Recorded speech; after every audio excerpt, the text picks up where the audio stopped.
تبارک و تعالی جب مسلمان کو توفیق دے اور اللہ کی بارگاہ کی جانب وہ رجوع کرے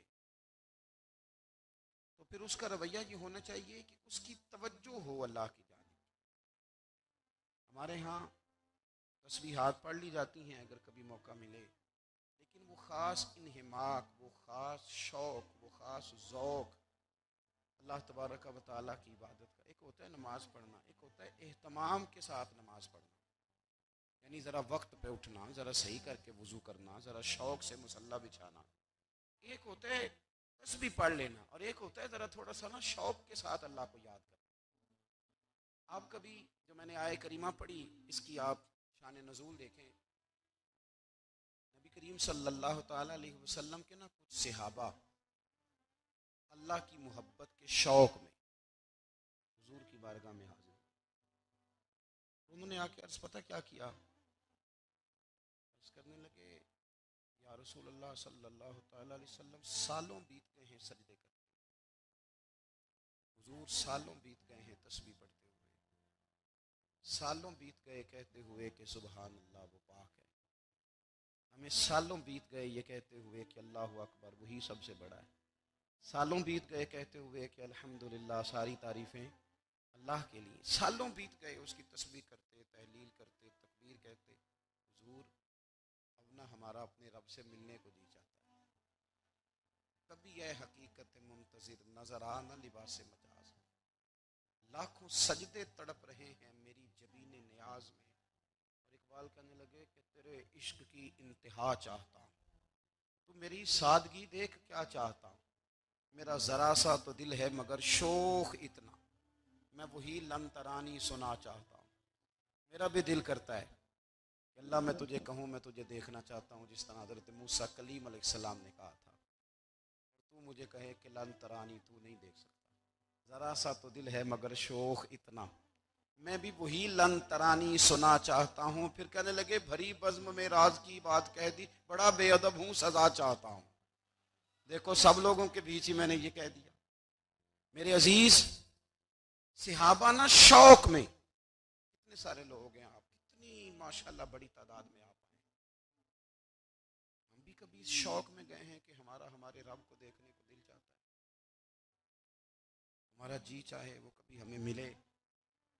حضرت عبداللہ ابن عمر رضی اللہ تعالیٰ عنہ، حضرت عمر کے صاحبزادے، مکہ مکرمہ میں ان کی قبر ہے. میں نے جب انہیں پڑھا تو مجھے ان سے بڑا پیار ہو گیا، لیکن آپ کو پتہ ہے وہاں جا کے کسی شخص کا مزار تلاش کرنا یا پوچھنا ایک مشکل کام ہوتا ہے. ایک دفعہ میں مکہ شریف میں حاضر تھا، ایک گاڑی والا ڈرائیور مجھے کہنے لگا کہ مولانا میں آپ کو جانتا ہوں، مجھے آپ سے محبت ہے، ایک بات بتاؤں آپ کو. میں نے کہا بتاؤ. کہنے لگے حضرت عبداللہ ابن عمر کی قبر دیکھنی ہے. میں نے کہا یہ تو نہیں کہہ رہا، یہ کسی نے بندوبست کرایا ہے، یہ اللہ نے تیرے دل میں بات ڈالی ہے، ہو گیا تو لے چل مجھے. حضرت عبداللہ ابن عمر کو نبی پاک نے فرمایا تھا راجل صالح، یہ نیک بندہ ہے، یہ متقی آدمی.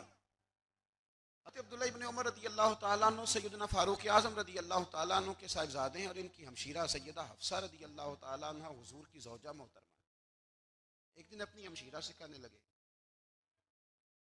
نبی کریم صلی اللہ تعالیٰ علیہ وسلم گھر میں آئے نا، اگر حضور غم امت میں پریشان نہ ہوں، طبیعت کو حشاش بشاش دیکھو، پوچھنا تو صحیح حضور کا میرے بارے میں کیا خیال، پوچھنا تو صحیح کہ کریم کی بارگاہ میں میرا کیا مقام ہے، میرے بارے میں حضور کیا فرماتے ہیں. بہن کو کام بتائے اور بتائے بھی بھائی، بہن وہ کام نہ کرے، تاریخ میں ہوتا نہیں. حضرت عمر فاروق رضی اللہ تعالیٰ عنہ کی صاحبزادی ام المومنین رضی اللہ تعالیٰ عنہ فرماتی ہیں کہ میں تو بس منتظر تھی. انہوں نے تو کہا تھا نا کہ اگر تم حشاش بشاش دیکھو تو بات کرنا، لیکن حضور تشریف لائے، میری باری تھی، میرے گھر تشریف لائے، کھانا پیش کیا تو فوراً میں نے عرض کی حضور ایک بات پوچھنی تھی. حضور نے فرمایا پوچھئے. عرض کی حضور میرے بھائی عبداللہ ابن عمر کے بارے میں آپ کا کیا خیال ہے؟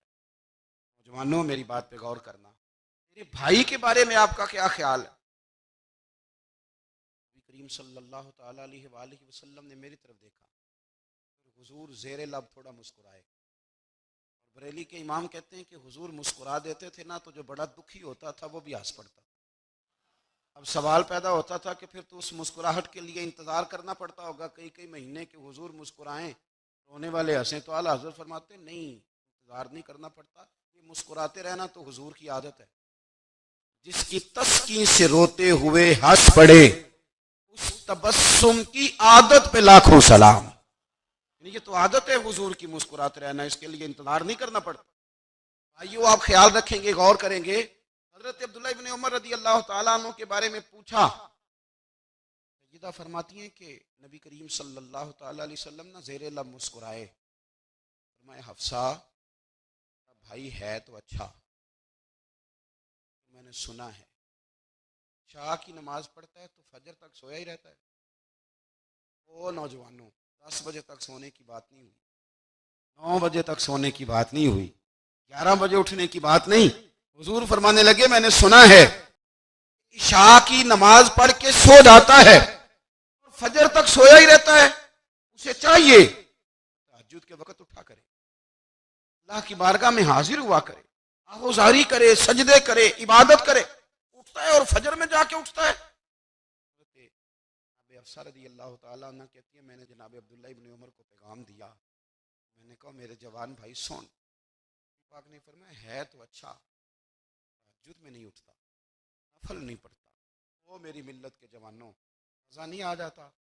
ساری دنیا سوئی ہو، ساری دنیا، اور بستر بھی گرم ہو، نیند بھی پورا غلبہ کر رہی ہو، اچانک گھنٹی بجے دماغ میں، آنکھ کھلے، گھڑی پہ نظر پڑے، 3:30 4 بجے کا پیغام گھڑی بتائے، چڑھتی جوانی والا اٹھ کے وضو کرے، اور جب وہ مصلی کھول کے بچھائے تو مدینے والے محبوب کہتے ہیں کہ ہر نماز پہ رب ثواب دیتا ہے۔ ستا اٹھ کے کوئی نہیں خوش ہوتا،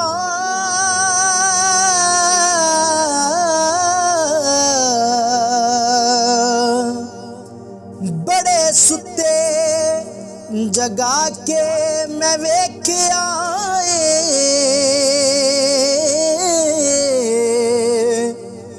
کتے جیا نہیں کوئی وفادار ڈٹھا،